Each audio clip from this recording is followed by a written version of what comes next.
I request all the members of the audience to rise.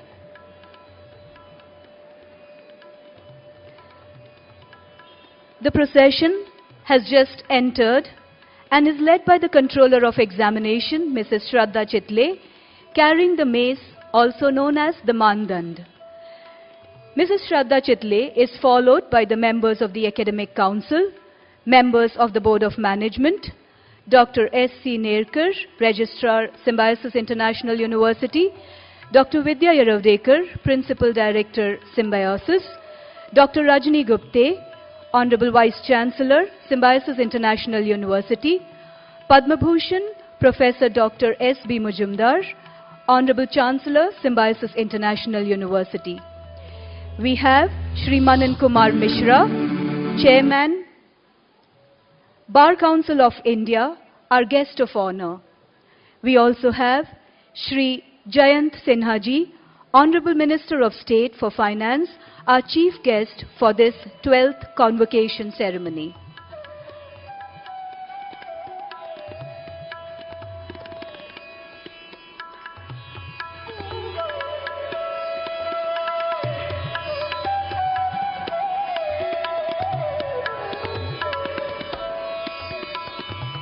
On the 12th convocation ceremony, we have on the dais Honorable Chief Guest, Shri Jayant Sinhaji, Honorable Minister of State for Finance, our guest of honor, Honorable Shri Manan Kumar Mishra, Chairman, Bar Council of India, Padma Bhushan, Professor Dr. S.B. Mujumdar, Honorable Chancellor, Symbiosis International University, Dr. Rajni Gupte, Vice Chancellor, Symbiosis International University, Dr. Vidya Yaravdekar, Principal Director, Symbiosis, Dr. S.C. Nerkar, Registrar, Symbiosis International University, Mrs. Shraddha Chitle, Controller of Examination, Symbiosis International University, members of the Board of Management and Deans of the various faculties of Symbiosis International University.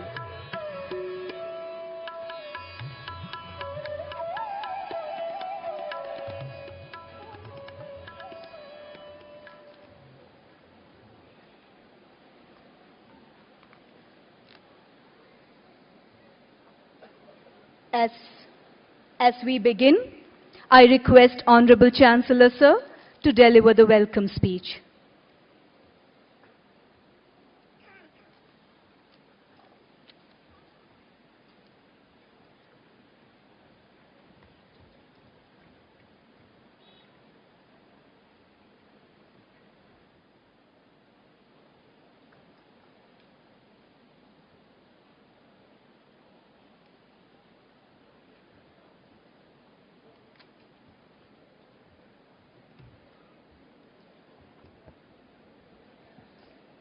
Good evening. The chief guest for this year's convocation, Honorable Shri Jayant Sinhaji, the guest of honor, Shri K. Mishraji, Chairman of the Bar Council of India, the Vice Chancellor, Dr. Gupte, Principal Director Vidya Yaravdekar, distinguished invited members of the Board of Studies, Academic Council, and my dear students who will be graduating today. Sir, on behalf of Symbiosis International University, I extend you a hearty welcome. Symbiosis International University is witnessing a wonderful get-together, and my dear students, you are graduating today, and please accept my good wishes to all of you. You are lucky that 3,000 Indian students and foreign students will be receiving their degrees in undergraduate, postgraduate and PhD. In the august presence of Shri Sinhaji, who is the chief guest of this year's convocation, and also in the presence of Chairman of Bar Council of India, Mr. Mishraji. Sir, this university has some uniqueness in it. As you know, there are 647 universities in our country. Some are central, some are state, some are private universities, and some are deemed universities. Every university is supposed to have its own vision and its own mission. And if that is the case, what is the mission of Symbiosis International University? Sir, we have one line mission, one line vision of Symbiosis International University. Mr. Raja, I am speaking. This university has a one line vision, and that vision is to promote international understanding through quality education. And we have been deliberately trying to achieve this vision and also which mission which follows it. But, sir, this international university is the child of Symbiosis International Cultural Center, which was established in 1971. And the mission and vision of that symbiosis was to help foreign students in their difficulties and to bring foreign and Indian students so that they will become their friends, they will become their brothers, and they will become their sisters. In fact, Symbiosis International Culture Center was born with a DNA of Vasudhaiva Kutumbakam. Later on, in the beginning, we used to organize cultural get-togethers so that foreign and Indian students should come together to promote friendship and understanding and brotherhood. But later on, sir, we realized that education and education alone is the best medium to promote international understanding. And therefore, we started educational institutions in different fields, such as law, management, information technology, communication, computer, and whatnot, even liberal arts. But then in 2002, there was a landmark. Landmark because the government of India confirmed the deemed to be university status on Symbiosis International University. And then we got the wings. We got an opportunity and autonomy to frame our own syllabi, to set our own standard of education. And then we could start off-campus centers in Bangalore, in Hyderabad, in Noida, in Nashik. And we may start more campus centers even abroad. Sir, internationalization of education has become the need of the hour. This is because in 2019 and even prior to that in other countries, economies were globalized. And with the globalization economies, many industries and companies started showing tremendous mobility. They started campuses, they started their branches in different countries. And when the mobility of industries took place, the fallout was even the students started moving from one country to another country, from one university to another university. So globalization of economy and mobility of higher education, mobility of students was almost simultaneous.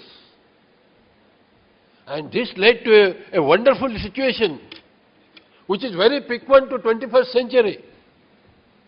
And the situation was, unless our graduates have new skills, unless your graduates have new attitudes, unless your graduates have new knowledge in globalized 21st century, they will not be able to face the environment around them. And these things have become essential, sir, for international awareness and intercultural competence. And with keeping this trend of education in view, Symbiosis changed its academic programs to suit and to realize our concept of internationalization of higher education. So, we overhauled our programs. We started attracting foreign students by giving them scholarships and many other attractive services. We established collaborations with 30 universities in the other countries, and those universities are very reputed universities. Sir, recently we started Study India program. At present, 90% of the students come from Operation countries.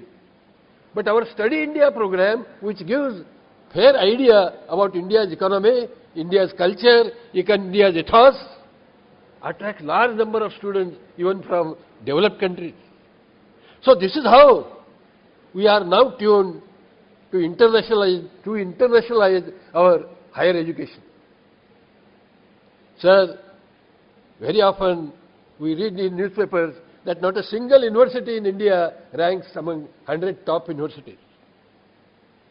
And there are some universities which function with the sole aim of getting some ranking in some journal and some ranking agency. We do not bother about ranking, sir. We bother about giving quality education. And our initial motto of Vasudhaiva Kutumbakam is imprinted in our DNA, in our syllabus, in our teaching. And therefore, sir, Vasudhaiva Kutumbakam is half sentence. Actually, the full sentence is Udara Charitanam to Vasudhaiva Kutumbakam, who regards planet as one family, who regards world as one family. Only those who have noble heart, only those who have generous heart. And therefore, the internationalization of higher education will ultimately lead to these graduates who are sitting here to make their hearts broad, to make their hearts noble, so that they will treat the whole world as their family, the brothers from other countries as their brothers, sisters from other countries as their sisters.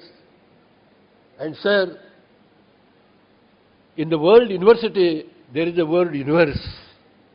And in the word Vishwavidyalaya also, there is a word Vishwa. And we are trying to be true, to be universal. We are trying to be true, to be global. And sir, a day will come when this university will produce graduates with noble hearts, generous hearts, and they will contribute to our Prime Minister's dream, Make in India. Noble minds, generous minds, made in India, and then I am sure our university will rank among the top 100 universities in the entire world. So this is our dream. And universities, like individuals, have to dream. And there is reason, sir, for you to be invited here as chief guest of this occasion. The reason is, nowadays, our Prime Minister wants to establish 100 smart cities. Pune also wants to be a smart city in the country. The other day, I opened the Oxford Dictionary and found what is the exact meaning of smart. The meaning of smart is, you have to be clean, you have to be neat, you have to be attractive. And if these are the meanings of smart city, sir, you are today a smart chief guest of this convocation. My dear students, very few of you might be knowing that Mr. Sinhaji was in America for 24 years. While he was taking lunch, he was telling me various facets of Indian minds and Indian mindsets. And sir, one phrase which you gave me is etched in my mind, and that is, scarcity of mindset. Ladies and gentlemen, and my dear students, there is some dualism between mind and mindset. Your mind wants to go ahead, but your mindset drags you.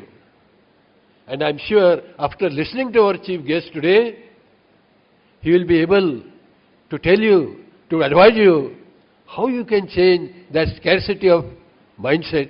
How can you be modern? How you can be a global, and ultimately how you can be a global citizen. May my dear students, may your hearts become nobler, broader, and more generous. And you should like to embrace this planet, embrace this world as one family. Wish you all the best. Thank you.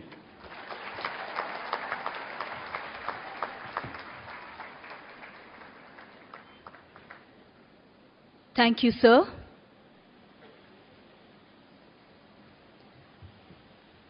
I request Honorable Chancellor, sir, to felicitate the chief guest, Shri Jayant Sinhaji, Hon'ble Minister of State for Finance, Government of India.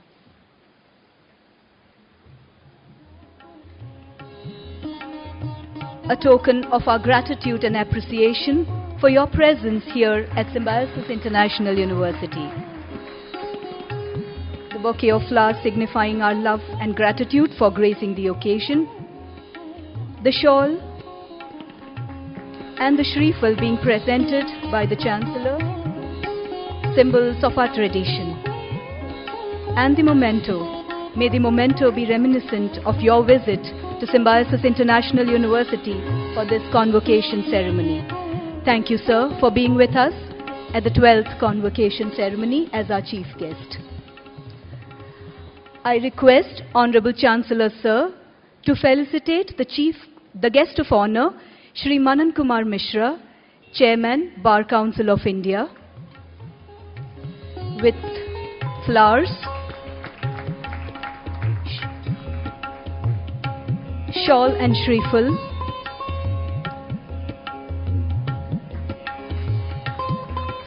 and the memento. Thank you, sir, for gracing this occasion.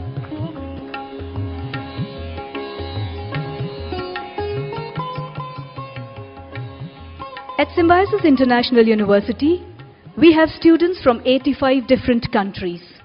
As is customary at Symbiosis, the international students will now present the flags of their respective countries to our chief guest, Shri Jayant Sinhaji.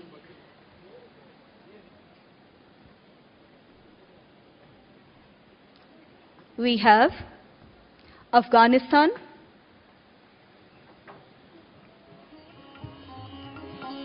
Bangladesh, Bhutan,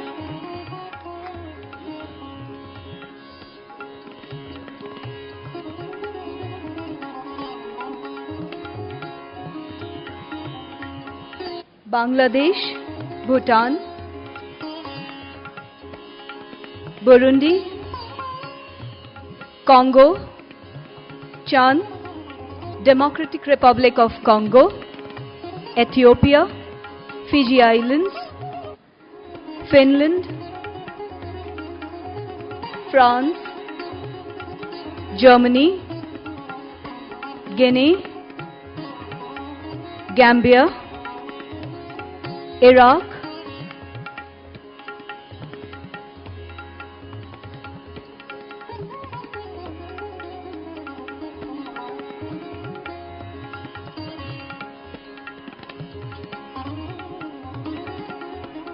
India, Ivory Coast, Japan, Kenya, Malawi, Mauritius, Mongolia, Mozambique,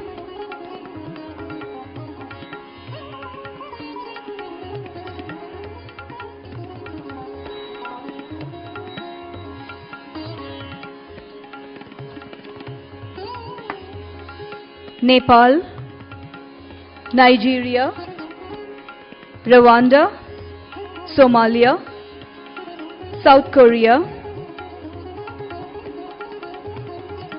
South Africa, South Korea, South Sudan, Sri Lanka,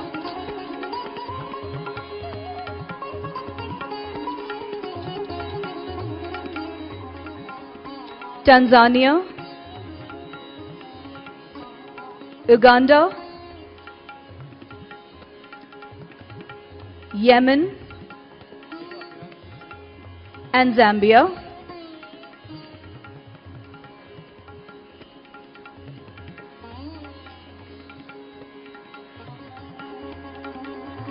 The Vice-Chancellor, Dr. Rajni Gupte, will present the University's flag to the Honorable Chief Guest. Now, the Chancellor, Padma Bhushan, Professor Dr. S.B. Mujumdar Sir, will present the UNO flag to the Chief Guest.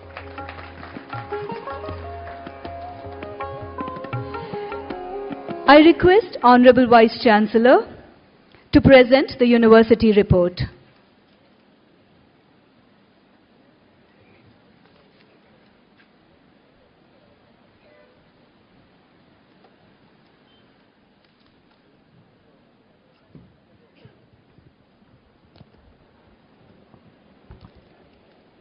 The Chief Guest for the Convocation Ceremony, Shri Jayant Sinhaji, the Hon'ble Minister of State for Finance, Government of India.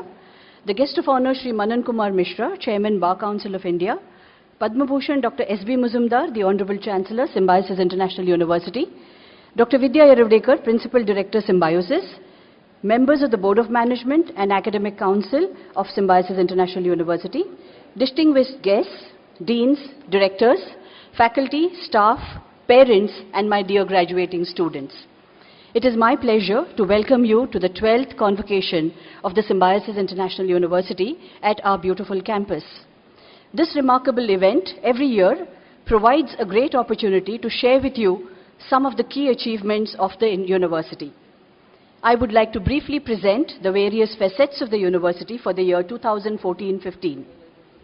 Academics. The Symbiosis International University is one of the leading universities in India and conducts doctoral, postgraduate and undergraduate programs and research under its 7 faculties: the Faculty of Law, Management, Computer Studies, Health and Biomedical Sciences, Media, Communication and Design, Humanities and Social Sciences, and Engineering. During the academic year 2014-15, the university offered 108 academic programs at the doctoral, postgraduate, undergraduate and diploma levels under these 7 faculties. They include 7 doctoral programs, 40 postgraduate degree programs, 18 undergraduate degree programs and 23 postgraduate diploma programs. With 7,707 undergraduate and 4,887 postgraduate students from all parts of India and international students from over 85 countries, studying across the 28 institutes and campuses located at Pune, Nasik, Bengaluru, Noida, and Hyderabad. The university has a strong student-teacher ratio, and the qualified and experienced teachers employ the latest advances in pedagogy to enhance the learning experience. The university has an active teaching learning resource center which organizes faculty development programs. In 2014-15, 35 faculty development programs and 35 staff development programs were conducted. The university has had the semester pattern of teaching since the year 2002 and the cumulative grade point average system, which the UGC is speaking about now. This was introduced in our university 8 years ago. In keeping with the times, the emphasis in the library is on e-resources. The university spends over 3.5 crore rupees a year to provide access to several key databases and access to 191,972 e-journals and books. Research. The university has 73 ongoing and funded research projects, of which 17 are major projects and 56 are minor research projects under the various faculties. And this initiative has added tremendous value in terms of content enrichment and broadening the horizons of knowledge. To expand the horizons in terms of research-based activities, there are 21 research centers as on date, where collaborative research work is also being done. The PhD program of the university is rigorous and has adhered to the 2009 UGC regulations. In 2014-15, 121 research scholars enrolled for the PhD program. The university offers SIU Junior Research Fellowships to several students each year on the lines of the UGC JRF. During the year, the faculty of Symbiosis International University has published research papers in various national and international journals of repute. And of these, 59% were published in Scopus and other top index journals. This is an indicator of the quality of the research. Internationalization. Internationalization has become the buzzword in higher education in recent years. At Symbiosis, however, as our Chancellor mentioned, internationalization is in the DNA of the organization and has played a key role since its inception.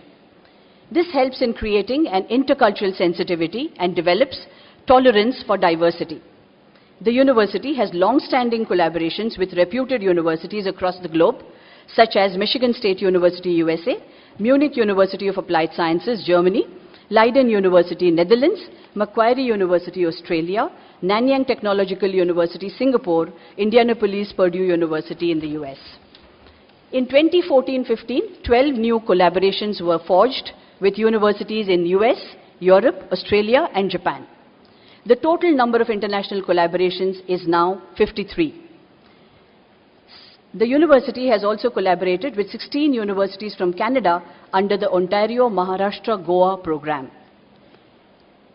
In line with the internationalization vision, the global initiatives at Symbiosis include the Global Immersion Program for outbound students, the Study India program for inbound students, semester exchange programs for students and faculty, credit transfer agreements, summer schools and internships. The initiatives for faculty include inviting distinguished visiting professors from abroad as scholars in residence. 6 scholars in residence visited the university in 2014-15. In addition, 22 foreign scholars also visited SIU to interact with students and faculty while 13 teaching and non-teaching staff members from the university visited foreign universities on exchange programs. Erasmus Mundus, DAAD, a new passage to India, provides funding for faculty and student mobility.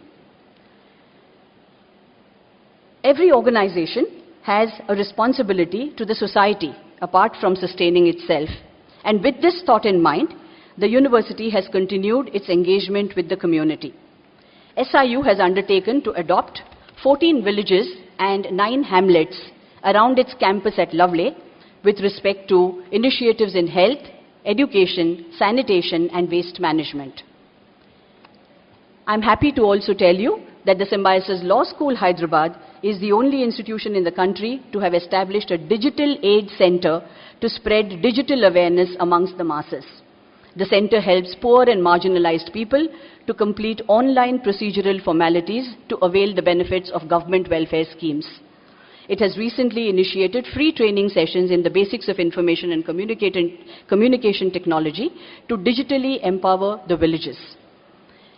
Symbiosis Law Schools at Pune, Noida, and Hyderabad have permanent legal aid centers which contribute to the mission of justice by initiating pro bono activities to help poor and marginalized people through community lawyering, legal aid, and awareness camps.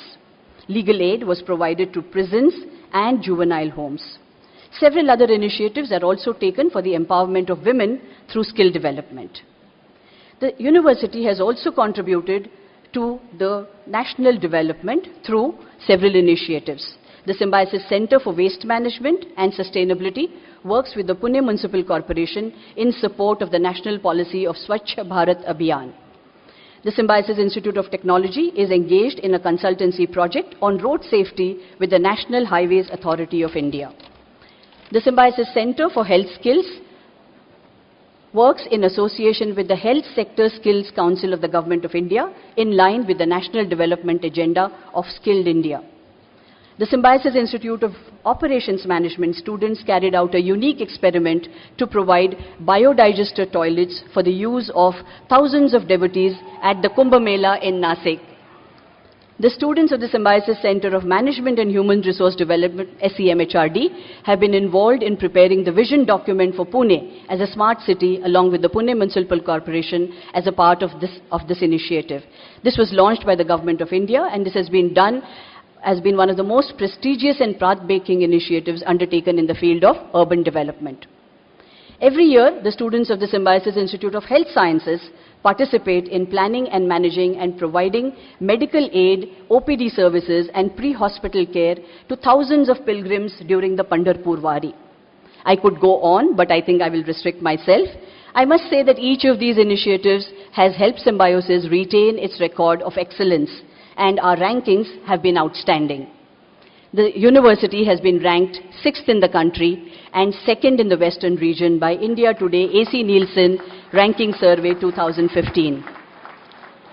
The university has also been awarded the Best University in Internationalization of Higher Education by FICCI in 2015.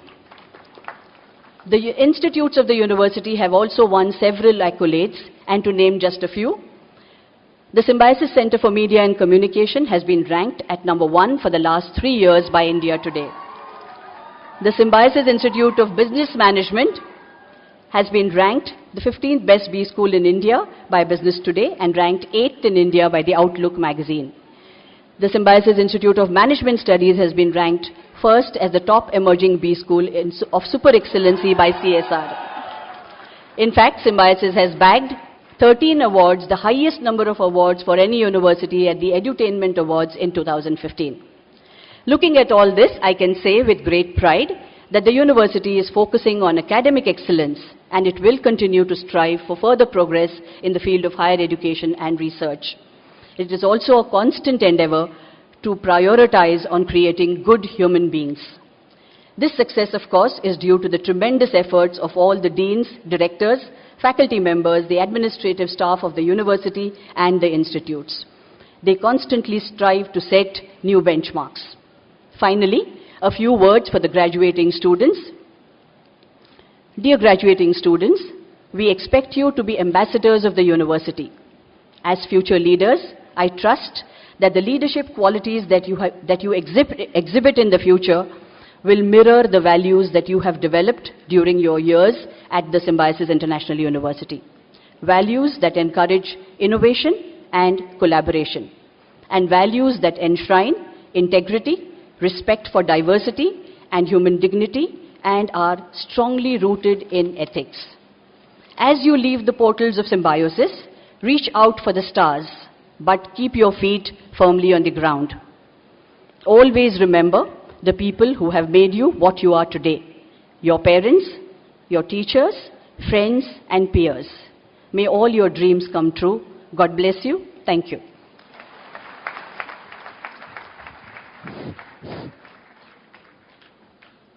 I request Dr. S.C. Nerkar, Registrar, Symbiosis International University, to take over. Honorable Chancellor, sir, I request you to kindly declare the 12th convocation open. I declare the 12th convocation open. Thank you. Students are requested to remain seated till the conferment of degrees and diplomas of all the faculty is complete. Students will rise only when the Honorable Chancellor confers the PhD degree, postgraduate and undergraduate degrees and diplomas on the students of all faculties.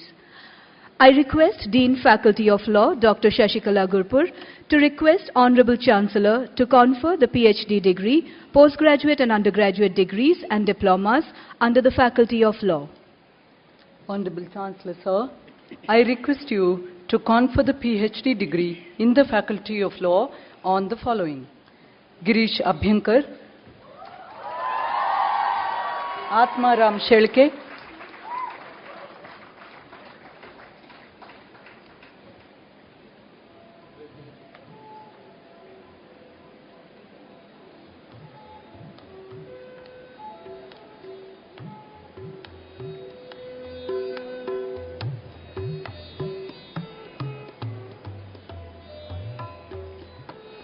Atmaram Shelke after Girish Abhyankar,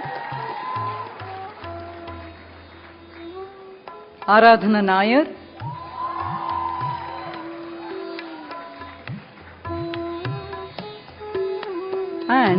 Barzan Saleh Mustafa, who is an international student who is absent today.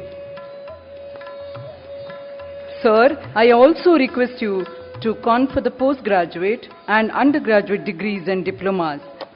Master of Laws, Bachelor of Arts and Bachelor of Laws, Bachelor of Business Administration and Bachelor of Laws, Diploma in Taxation Laws, Labor Laws and Labor Welfare, Intellectual Property Laws, Arbitration, Conciliation and Alternative Dispute Resolution System, International Business Laws and Corporate Laws in India, Human Rights Jurisprudence, Cyber Laws, Human Resource Management and Labor Laws, Corporate Mergers and Acquisitions, Medical Jurisprudence and Media Law, on the students who have passed their respective examinations and who are present here, and also those who have been permitted to remain absent from the following institutes: Symbiosis Law School, Pune, and Symbiosis Law School, Noida. Thank you, ma'am. I invite the Dean, Faculty of Management, Dr. R. Raman, to request the Honorable Chancellor to confer the PhD degree, postgraduate and undergraduate degrees and diplomas under the Faculty of Management. Honorable Chancellor, sir, I request you to confer PhD degrees in the Faculty of Management on the following: Giri Gundu Hallur, Aradhana Gandhi,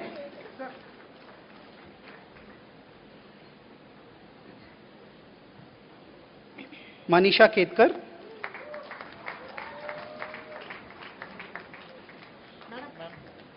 Pradeep Kumar Gupta,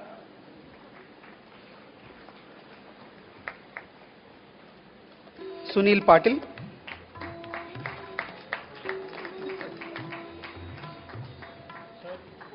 Adya Sharma,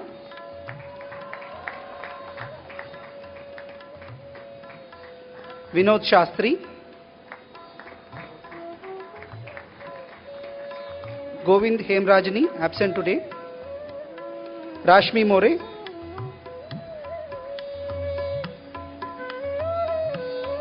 Ashish Tate, Abhishek Bell,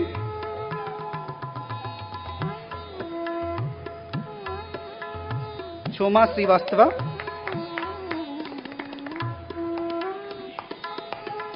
Charulata Londe Indore,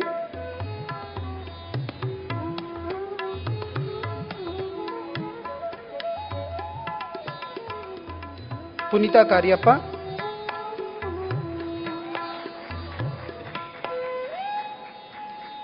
Safia Faruqi,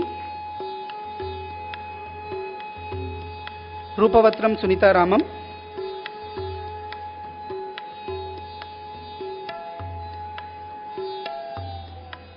and Amaya Ervedekar.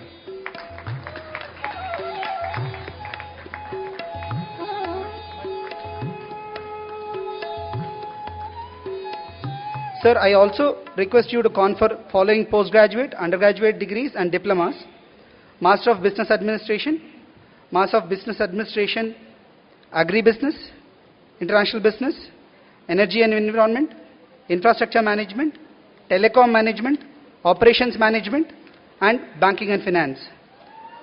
Master of Business Administration, Executive, Bachelor of Business Administration, Executive Postgraduate Diploma in Management, Postgraduate Diploma in Business Analytics, Sales and Marketing, Finance, Human Resource Management, International Business, Marketing Management, Operations Management, Family Business, Innovation and Corporate Entrepreneurship, Information Technology Management, Business Management, and Project Management, on the students who have passed their respective examination and who are present here, and also on those who have been permitted to remain absent from the following institutes: Symbiosis Institute of Business Management, Pune; Symbiosis Institute of International Business; Symbiosis Center for Management and Human Resource Development; Symbiosis Institute of Management Studies; Symbiosis Institute of Telecom Management; Symbiosis Institute of Operations Management, Nasik; Symbiosis Institute of Business Management, Bengaluru; Symbiosis School of Banking and Finance;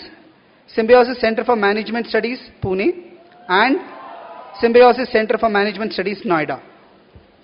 Thank you, sir. I invite Dean, Faculty of Computer Studies, Dr. Dhanya Pramod, to request the Honorable Chancellor to confer the PhD degree, postgraduate and undergraduate degrees and diplomas under the Faculty of Computer Studies. Honorable Chancellor Sir, I request you to confer the PhD degree in the Faculty of Computer Studies on the following: Sandeepan Kalyan Das, Vijay Kumar Bharti, Sudhagar Shah, he is absent today, and Lalit Katpalia.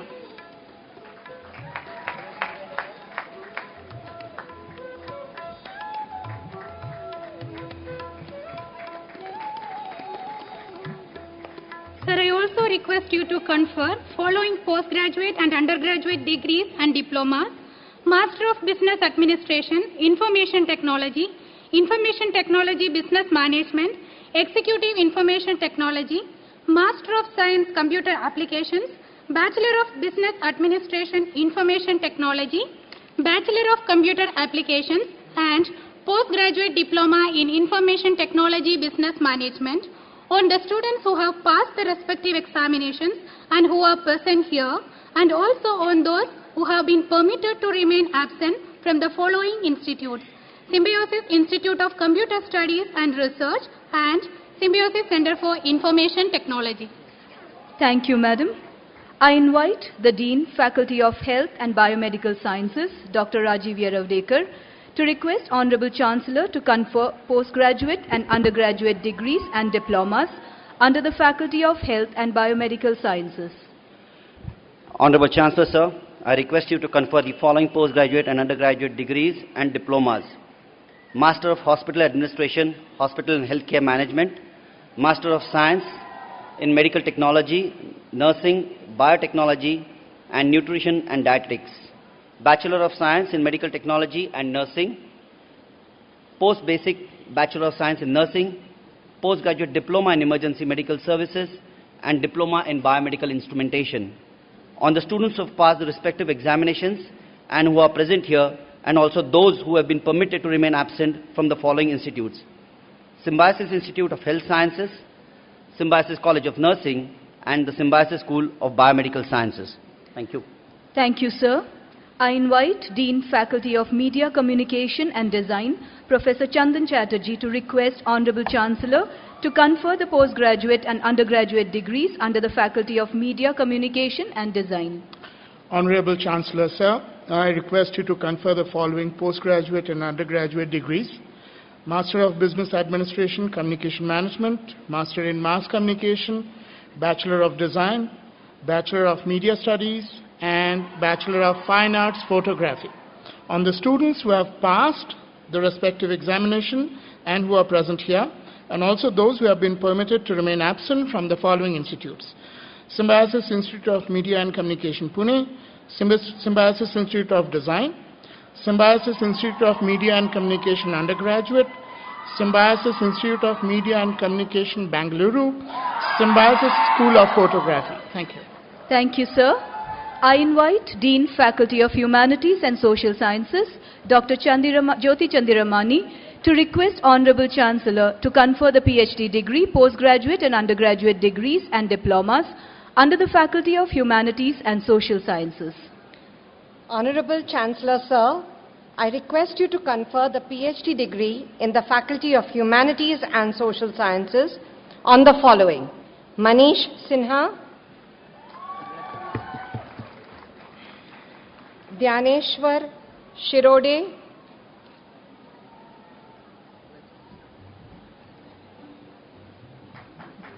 Nizra Arya,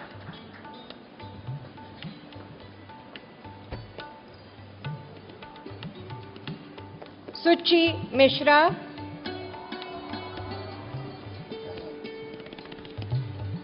Alpana Akolkar.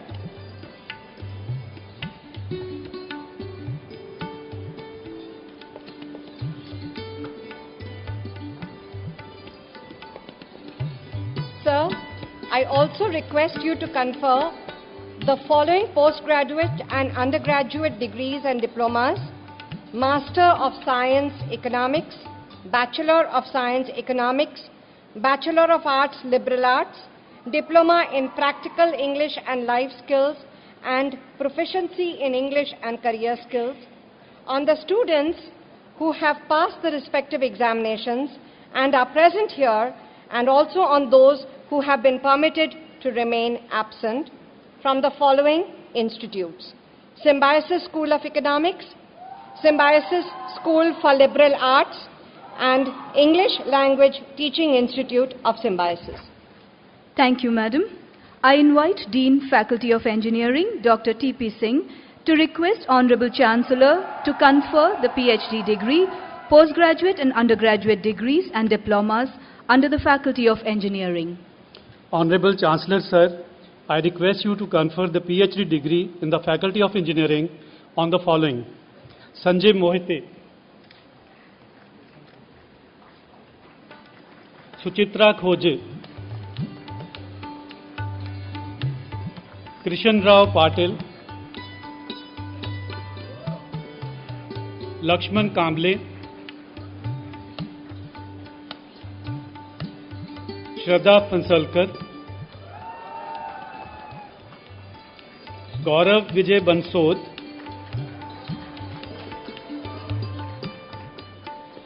Ambika Vishal Pawar, and Parveen Naidu.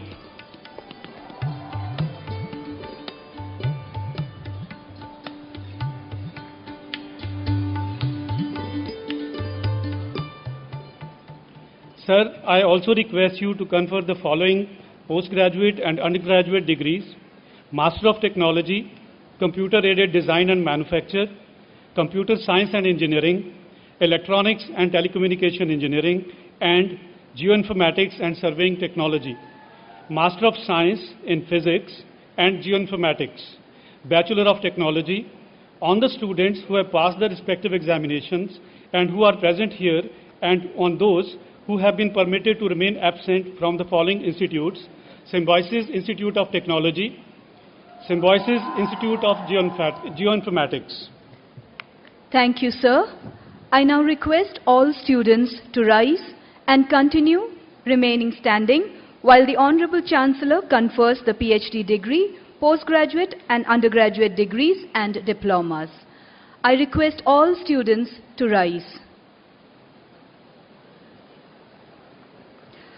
I request Honorable Chancellor, sir, to confer the PhD degree, postgraduate and undergraduate degrees and diplomas.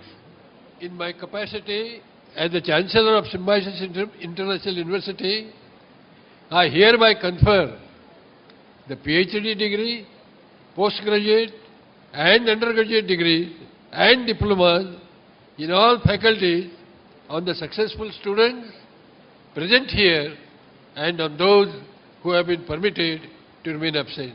Thank you and best wishes. Thank you, sir. It is now time to acknowledge and award the hard work and dedication and sincerity of students of Symbiosis International University. I request Honorable Vice Chancellor to declare the names of the gold medalists and other awardees. The awardees are requested to come on the dais and receive the award. I request the following students to come forward to receive the awards: Swapnil Kothari, student of MBA, Symbiosis Institute of Business Management, the Chancellor's Gold Medal for Best Outgoing Student in Postgraduate Programs.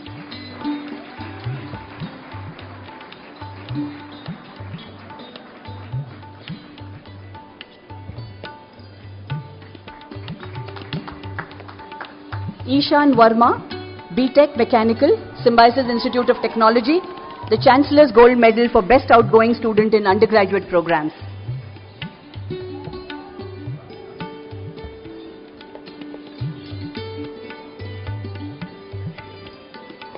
Bilen Lema Regasa, MSc in Biotechnology, Symbiosis School of Biomedical Sciences.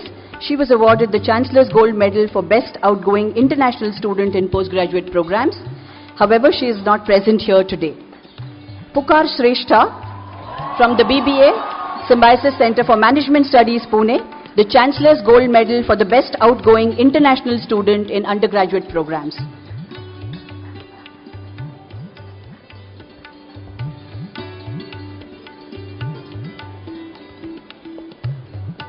Shikha Pathak, MBA Communication Management, Symbiosis Institute of Media and Communication, Pune, the late Jayati Deshmukh Award for the Best Outgoing Girl Student. This award was instituted by Mr. B.G. Deshmukh, the former Union Cabinet Secretary, in the memory of his daughter. Saket Prasad, B.Tech Civil, Symbiosis Institute of Technology, the late Chetan Dattaji Gaikwad Gold Medal for the topper in B.Tech Civil. If there is anybody who will come from Dattaji Gaikwad family, come to the stage. Please come. Please come. We acknowledge the presence of the guests from this family.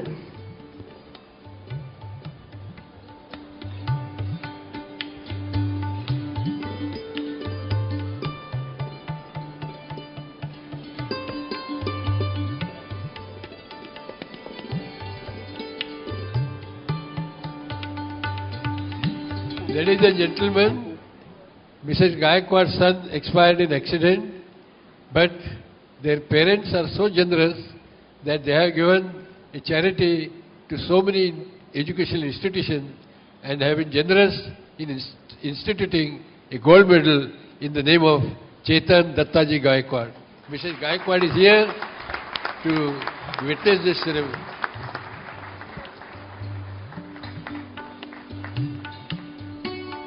Akshita Pandey, LLM, Symbiosis Law School, Pune, the Nani Palkewala Gold Medal for the topper in LLM examination.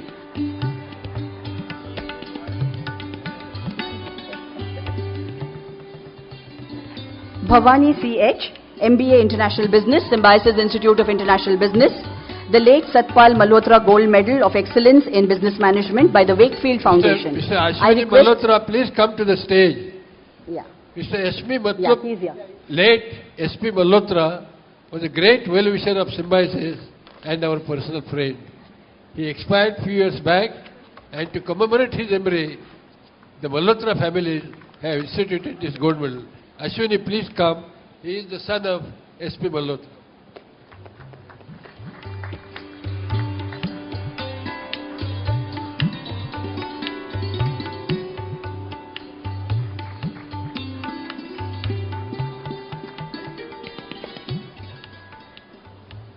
Thank you, ma'am. Honorable Shri Jayant Sinhaji, our chief guest for this convocation ceremony is the Minister of State for Finance and a member of the Indian Parliament. He has served as a member of the Public Accounts Committee and the Standing Committee on Finance. Sir holds an MBA with distinction from Harvard Business School, an MS in Energy Management and Policy from University of Pennsylvania, and a Bachelor of Technology degree with distinction from the Indian Institute of Technology, Delhi. Sir, it is indeed an honor to have you with us here today. I request Honorable Shri Jayant Sinhaji, Minister of State of Finance, Government of India, to deliver the convocation address.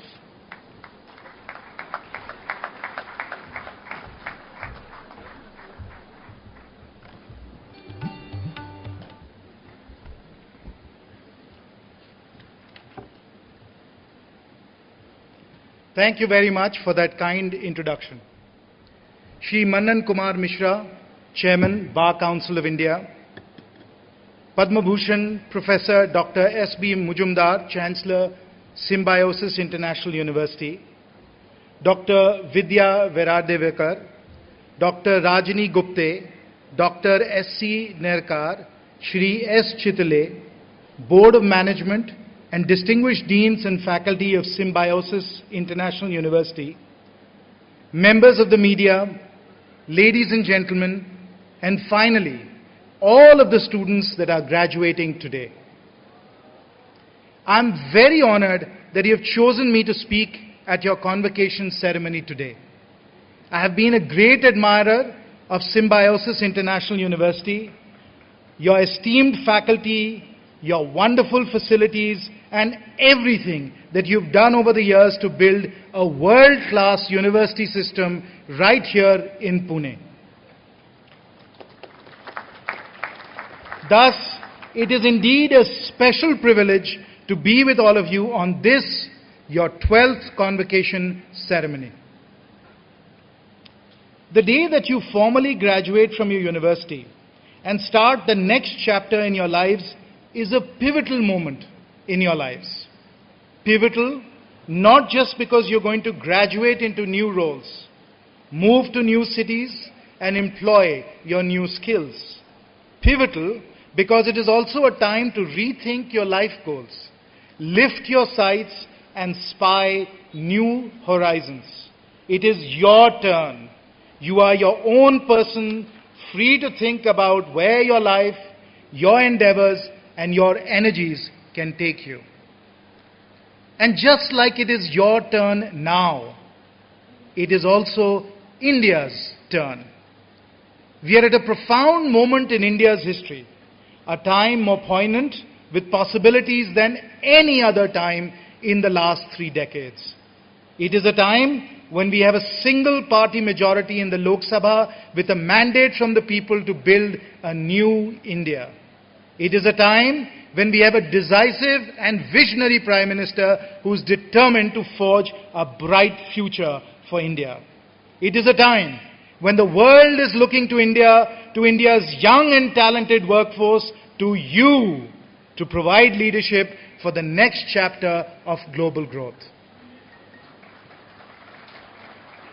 If it is India's turn now, how do we provide this global leadership? How do we become a Vishwaguru? What do we do to drive sustainable growth in India and around the world? To answer these questions, friends, I will touch on 3 themes. First, I'll describe how India's economic development is inherently frugal and sustainable. Second, I will show that it is India's great for-profit and non-profit, and we have a great non-profit innovator and entrepreneur right here on the dais, Dr. Majumdar, that are actually driving our frugal development model. And finally, I will explain how our government, under the extraordinary leadership of the Hon'ble Prime Minister, Shri Narendra Modi ji, has developed a new pro-poor, pro-market role for the Indian state, thereby helping forge a new future for India and the world. Let me start with the first theme, how India's frugal development model can drive sustainable global growth.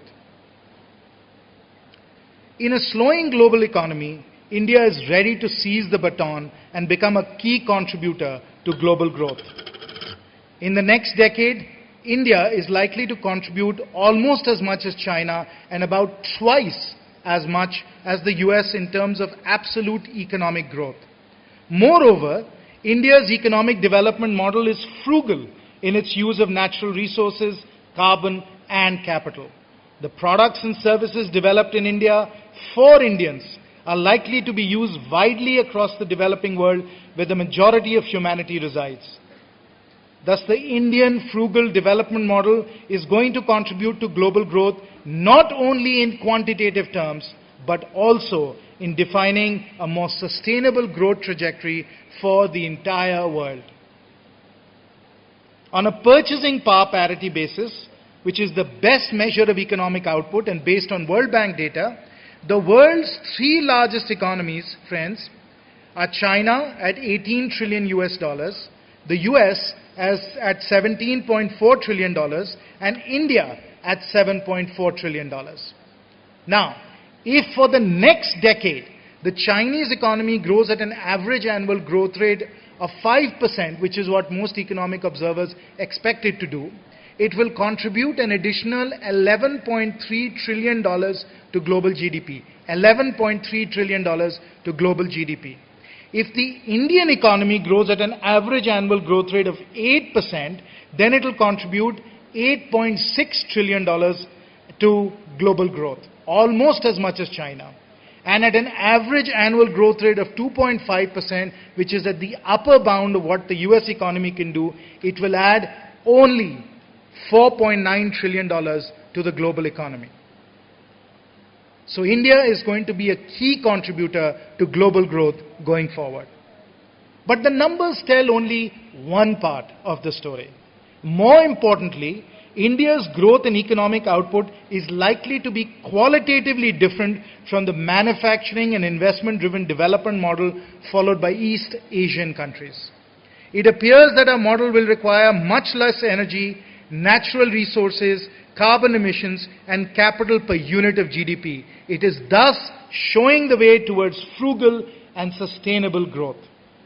Given the historic climate change treaty just signed in Paris, nothing could be more important for the planet. India conserves resources and uses them carefully because we have no choice. In fact, today as I was driving around the campus, I was speaking to Dr. Vidya and I asked her about water, because I know in this area we have to be very, very frugal in our use of water. And she told me that they were not particularly worried about water because there was always the river that they could tap to get water supplies. And of course, Dr. Mujumdar in his far-sighted way, in his visionary way, said, well, what if the river dries out? What if the river dries out? Ladies and gentlemen, I'm told that that is what happened last year. And so, of course, you now are doing rainwater harvesting and a lot of other innovative measures to conserve water. But that is the point, ladies and gentlemen. We have no choice. We have to be frugal. We have only 2.5% of the world's landmass. 2.5%. 4% of the fresh water. Yet over 17% of the world's population, and you may not know this fact, but we also have 17% of the world's cattle. Cattle use a lot of natural resources and a lot of water as well. We have no choice, ladies and gentlemen. We have to be frugal. Our land is needed for agriculture. It tends to be expensive and real estate prices are high. We impose high carbon taxes and most of our resource inputs are fairly priced. Manufacturing-driven economies, on the other hand, tend to be much more resource intensive. For instance, as per World Bank and Resources for the Future data, China currently utilizes 52% more energy per unit of PPP GDP than India. 52% more energy. Moreover, the data also suggest that China uses 3 to 4 times more steel and cement than India per each unit of PPP GDP. Importantly, China's carbon emissions per unit of PPP GDP are 78% higher than the emissions for India. India's capital productivity is also much higher than that of other major economies. India has today among the highest real interest rates in the world, with capital priced so that savers have an incentive to put their money into savings accounts. While some Indian business groups are over-leveraged, Indian companies are generally conservative in their borrowings. Government and financial sector debt is also lower than that of most other emerging market countries. India's debt to GDP ratio, as per McKinsey Global Institute data, is only 135%. It is 282% for China, 160% for Brazil, 154% for South Africa, and 88% for Russia. It is 269% for the United States. Accordingly, here in India, we are able to generate relatively rapid GDP growth with fewer natural resources, use less carbon space, and require less leverage. This is good for India and good for the world. Now, ladies and gentlemen, you'll want to know, how is it that in India we have such a frugal development model? The answer is that it is the quest to deliver affordable products and services for a vast young population that drives India's frugal development model. Moreover, India has an open, market-driven economy. As a result, we have a competitive and specialized manufacturing sector, a vast non-tradable services sector, and an employment-intensive but relatively small agricultural sector. India produces a wide range of inexpensive items designed for aspiring middle-class consumers.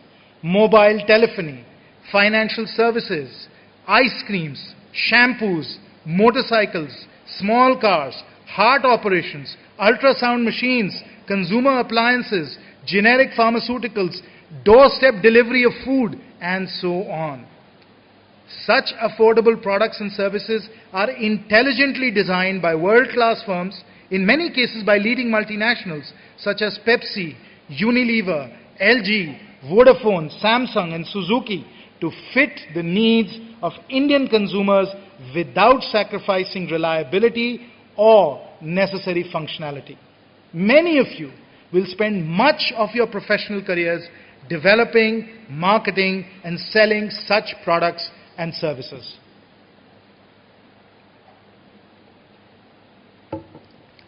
A well-developed innovation ecosystem encompassing research labs, incubators, serial entrepreneurs, flourishing venture capital firms and supportive regulators is springing up to produce a steady stream of new industries.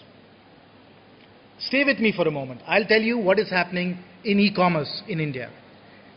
In this industry, leaders such as Flipkart, Amazon and Snapdeal have developed an innovative marketplace-oriented business model that is based on cash on delivery rather than upfront credit card payments.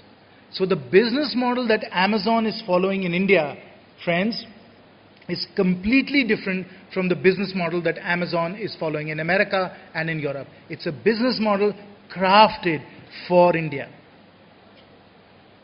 These e-commerce giants have brought hundreds and thousands of small producers and merchants online by providing inventory management, logistics, payment and financing services. And today, a sari produced in Surat in Western India by an artisan producer, a beautiful sari, can swiftly find its way to a buyer in Arunachal Pradesh in far northeastern India at half the price that we could do previously. These are the affordable products and services that we are developing in India now. And similarly, 11 payment banks are about to transform the financial landscape by providing low-cost, convenient bank accounts that are accessible from the Kirana store and in every post office. In an exciting boost to the green economy as well, Indian entrepreneurs are working, and I'm sure on this campus you're going to love this, in an exciting boost to the green economy, Indian entrepreneurs are working on developing electric motorcycles and scooters that will lead a mass migration away from fossil fuel driven transportation. And I can tell you, coming from foggy, dirty Delhi, it couldn't come a day too soon. So importantly, India's entrepreneurs are starting to also make a huge difference in the lives of those at the base of the economic pyramid as well. They're doing all this for middle class consumers, but they're also doing it for the people at the base of the economic pyramid. I hope you know, friends, that most of the world's poor are in the hinterlands of South Asia and Sub-Saharan Africa. According to the World Bank, there were some 1.4 billion people living in extreme poverty at less than $1.25 per day. The number swells to over 2.6 billion when we include those living in moderate poverty at less than $2 a day. Over 1 billion of these poor people, friends, live right here in South Asia, a number that exceeds the total population of Africa. And climate change and shifting weather patterns. Am I wrong to say it's warm today? It is warm, isn't it? The fans are going on. This, you know, is the hottest year on record. Previously, the hottest year on record was last year. So it's getting warmer, folks. Climate change and shifting weather patterns are putting traditional agricultural practices at risk, reducing farm incomes and further increasing poverty. India's poor desperately require lighting solutions, fuel for cooking, affordable and accessible healthcare, clean water, elementary education, and financial services. In the past, government programs to supply these needs have generally not been effective and have struggled to provide quality services. Moreover, large companies, those that are successful at getting to middle-class consumers, have been unable to serve the needs of those at the base of the pyramid, since it requires them to radically reinvent their existing business models around new product, distribution, and pricing paradigms. I hope all the students who graduated from business school are enjoying this part. This type of disruptive innovation, friends, usually comes from entrepreneurs. But entrepreneurs face daunting barriers, such as inadequate logistics, lack of consumer financing, ill-trained workers, consumer distrust of new technologies, and high-cost marketing channels. Solving these business challenges is an expensive and slow process for entrepreneurs working at the base of the economic pyramid. And it takes many, many years for these entrepreneurs to become cash positive. These are real challenges that they're facing today. Thus, both governments and businesses, entrepreneurs, have struggled to meet the needs of India's poor. And so, to overcome these challenges, we must create well-functioning markets for the poor through explicit policy action and government intervention. And I'll tell you how, I'll show you how. Let's see what has been happening in financial inclusion. This is an industry that shows, friends, how markets can be harnessed to deliver solutions at the base of the pyramid. You may not know this, but financial inclusion started in Bangladesh. Do I have people from Bangladesh here? You all know Grameen Bank and BRAC. They are the pioneers of financial inclusion. Donors soon took this model and took it across other countries. Mexico, India, Peru, Indonesia, Africa, microfinance spread everywhere. And today, the microfinance industry serves over 200 million borrowers around the world and has scaled rapidly due to billions of dollars of equity financing. Now, when we came to power in May 2014, our government realized that while microfinance had done somewhat well, we really needed financial inclusion to touch every single Indian, to go right to the base of the economic pyramid.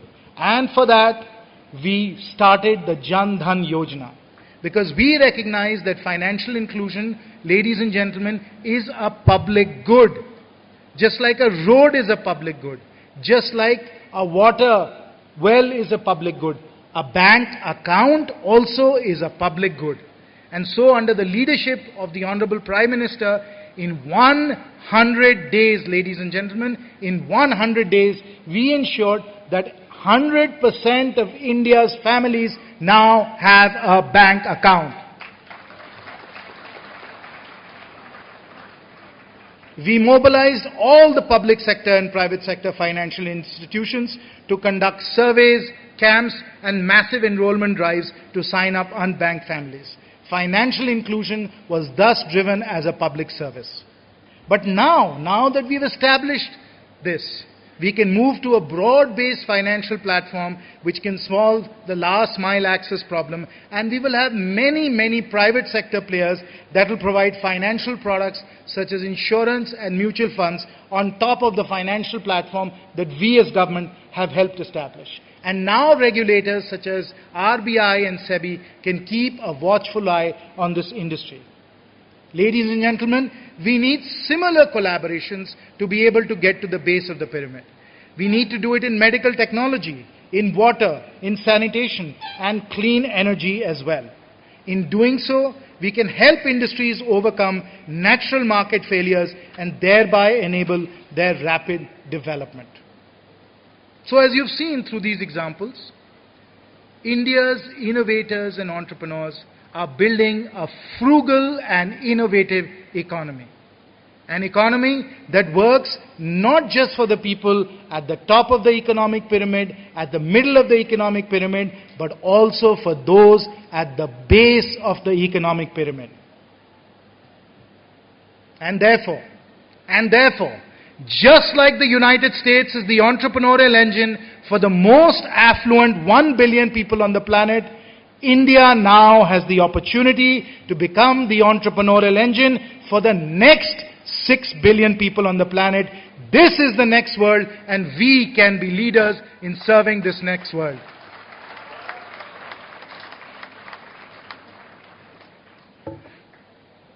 So how are we in government redefining the Indian state so that we can help India's entrepreneurial economy flourish and be able to help the poor as well? If we have the opportunity to become the leaders of this developing world, this next world, what is our government doing to make it happen? I come now to my final theme, and I know it's hot, so I'm going to try and do it quickly. Both the Honorable Prime Minister and the Honorable Finance Minister have stated over and over again that we are a pro-poor government. We are a pro-poor government, ladies and gentlemen. India's poor have the first right to the government's resources, and all our efforts must be oriented around eliminating poverty in India. Eliminating poverty. This is not a political necessity. This is not a political necessity. This is our moral responsibility, our Raj Dharm, ladies and gentlemen, our Raj Dharm. And because we are a pro-poor government, we are also a pro-market government. We want to ensure that our markets develop well, that we follow pro-competitive policies, and our companies become world leaders. Only if our markets flourish, only if our entrepreneurs build great companies, only if we create millions of jobs for our young people, and only if we generate sufficient tax revenues and economic surplus, will we be able to serve our poor and eliminate the curse of poverty and deprivation from our beloved country. Only then. And so we follow our pro-poor, pro-market policies. We have to move in the Indian state away from being a Mai Baap Sarkar, to becoming an empire Sarkar, an umpire Sarkar. The Mai Baap Sarkar has been the ruling ideology for most of Indian history. It is deeply rooted in our long history of Rajas, Maharajas, Nawabs and Sultans. It is associated with feudal dynastic rule. It is associated with feudal dynastic rule. But we must challenge this orthodoxy, because the Mai Baap Sarkar, ladies and gentlemen, is neither serving the citizen nor doing the right thing for the state. The citizen is poorly served by the Mai Baap Sarkar. Today, most of the development activity of the state is focused on maintaining itself and executing large development programs such as Narega, the public distribution system, and Indira Awas Yojana.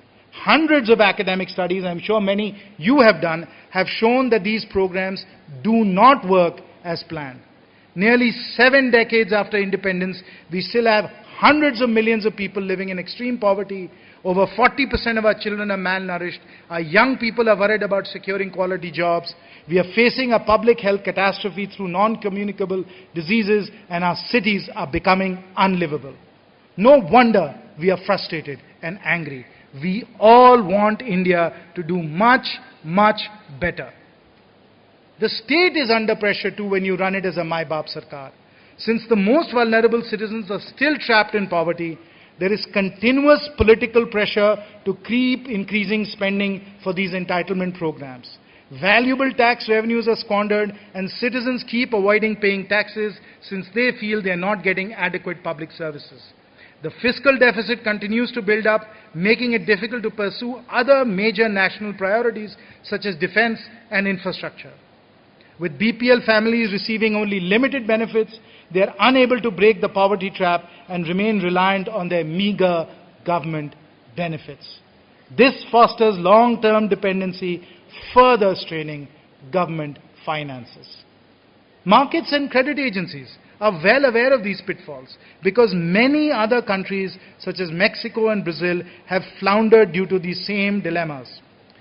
Leaky entitlement programs became a heavy burden for these governments, resulting in low sovereign ratings and curtailed growth. Government borrowing became expensive. Interest rates remained high to check inflation, and productive investments stalled. Ultimately, the fiscal deficit became unsustainable, putting pressure on the currency and raising inflation, which further impacted the poor. Is there a way out from this mess created by the Mai Baap Sarkar? Is there a way out? Can we find a way to foster India's entrepreneurial economy while lessening the heavy hand of the Mai Baap Sarkar? Yes, ladies and gentlemen, there is a way to redefine the role of the Indian state.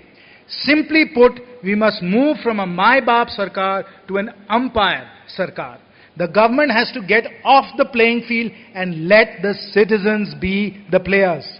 We cannot have the state be the umpire and also play most of the game while citizens watch from the sidelines. The role of the state has to be defined as establishing and enforcing the rules and letting citizens be the players on the field. We must have minimum government, maximum governance. Our state has to be policy-driven, non-discretionary, and rule-based. Thus, the state must ensure the rule of law, property and tenancy rights, and financial inclusion in every village, slum, and mohalla in the country. Indeed, our government is strengthening the judiciary and the police across the country. The state must strengthen our regulatory bodies and make sure that they are independent. That is exactly what our government is doing with RBI, SEBI, TRAI, the new real estate regulator, NHAI, and so on. The state must ensure necessary public infrastructure through investment and land acquisition. Our government is doing that by massively stepping up investment in roads, highways, bridges, railways, and digital connectivity. The Empire Sarkar also plays a subtle but vital role in market development. Such market development is crucial to enable our entrepreneurial economy to flourish. And for that, we need coordinated action between the state and private companies to build market infrastructure and help entire industries get off the ground. So, ladies and gentlemen, before the games begin, before the players decide to take the field, before the crowds fill the seats, the Empire Sarkar has much to do. The ground has to be green and pristine. Comfortable seating and facilities are required for the spectators. The rules of the game have to be defined and explained to the players. The pitch has to be prepared. The scoreboard has to be set up. All this has to be done. And finally, the two empires in their white coats, armed with light meters and with the help of a third empire back in the pavilion, walk onto the field. A lot of work is done. And only when all of this is done can the players get on the field. Yes, the players will score delightful centuries. They'll astonish us with their athletic catching and bewilder the batsmen with their penetrating bowling. But it is the empires, the groundsmen and the cleaning crews that make it all possible. So it is with the modern day efficient state that supports innovators and entrepreneurs. Ladies and gentlemen, being an Empire Sarkar takes a lot of work to get the ground ready. Perhaps more work than being a populist My Baap Sarkar. But citizens are then treated with dignity, corruption is reduced, and the fiscal situation improves dramatically. The state is lean and focused on value-added activities. This is the rightful role of the state and the only way, ladies and gentlemen, to build a great nation. I will conclude now. India's economic destiny, friends, India's economic destiny is to provide frugal products and services to the next 6 billion, the next world. We are already one of the world's leading producers of IT services, generic pharmaceuticals, small cars and motorcycles. We will soon become a manufacturing hub for electronics and defense equipment. As we export our frugal and innovative industries across the developing world, we will likely spur growth and development for other countries in the developing world also. Such economic growth is consumption-driven and demand-led. India also offers a template for redefining the role of the state in the next world. We will run a rules-based, technology-driven state that enables markets to flourish through well-regulated competition. And thus, India is poised to provide fresh impetus to global growth. India's economic growth will be significant in terms of its absolute contribution to global economic activity. But India's development model is uniquely innovative, frugal and green. As other developing countries begin to follow India's frugal model, it could potentially drive much more sustainable and equity growth for the entire planet. So my young friends, as you go forth into your professional careers, you will participate in this exciting transformation of India. I envy you. You will work on innovative projects, products and services. You will invent brilliant new solutions to our challenging problems of poverty, disease, and climate change. You will create the next Infosys, the next Google, and the next Apple. Some of you will become district collectors, some will become judges, and some will surely join public life as well. Who knows? Who knows? Sitting amongst you, there might even be a future Prime Minister of our great country. So my young friends, go forth and transform India. And with your energy and your enthusiasm, you will surely also transform the world. May the blessings of the Almighty be with you always. Godspeed and best of luck. Om Shanti Om. Thank you.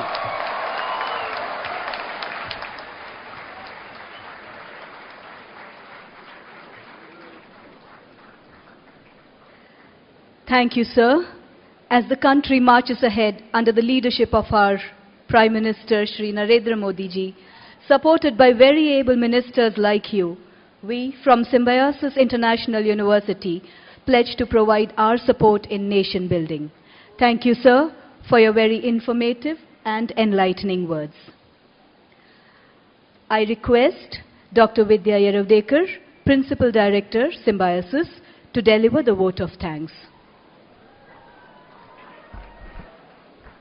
Honorable guests on the dais, students, parents, relatives, and the press and the media. It gives me great pleasure to propose the vote of thanks to someone who has come all the way from Delhi. When I say all the way from Delhi, I know there are several students from Delhi here who just take a 2-hour flight to come, but sir has spent 3.5 hours in his flight coming via Nagpur, which only shows his commitment to the cause of young students and commitment to something that he has promised us to come for. So let me thank you. I know you were on official duty with the Honorable Prime Minister of Japan. In spite of this, with no flight after 9 a.m. in the morning from Delhi to Pune, you took efforts to come through Nagpur and be here with us.